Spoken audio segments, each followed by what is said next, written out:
Un'organizzazione bulgara, erede diretta della vecchia mafia di Sofia, e un'andrina trapiantata in Piemonte ma collegata alla cosca Bellocco di Rosarno, alleate nell'importazione via mare di cocaina dal Sud America e nella successiva distribuzione sui principali mercati europei. È una inedita multinazionale del narcotraffico, quella scoperta e smantellata dai carabinieri del ROS, che nell'ambito dell'operazione Magna Carta hanno eseguito un'ordinanza di custodia cautelare in carcere nei confronti di 30 indagati. Sequestrate oltre 6 tonnellate di cocaina e chiusi conti in Svizzera per un valore complessivo di 10 milioni di euro.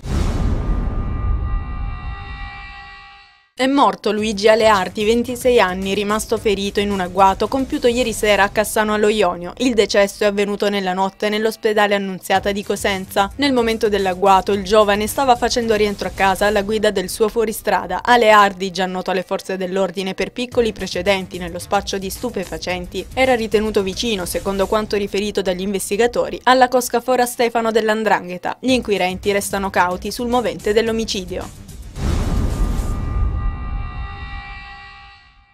Un incendio si è sviluppato per cause in corso d'accertamento su un mercantile battente bandiera maltese che trasporta componenti per paleolici, attraccato alla banchina del porto di Crotone. L'incendio ha causato un ferito tra i componenti dell'equipaggio, che ha subito ustioni di primo e secondo grado, e alcuni intossicati per il fumo. Sul posto sono intervenute alcune squadre dei vigili del fuoco e i militari della Capitaneria di Porto, oltre alle ambulanze del 118. Il ferito è un cittadino russo di 48 anni, prontamente trasferito nel locale presidio ospedaliero. Dopo le cure è stato dimesso.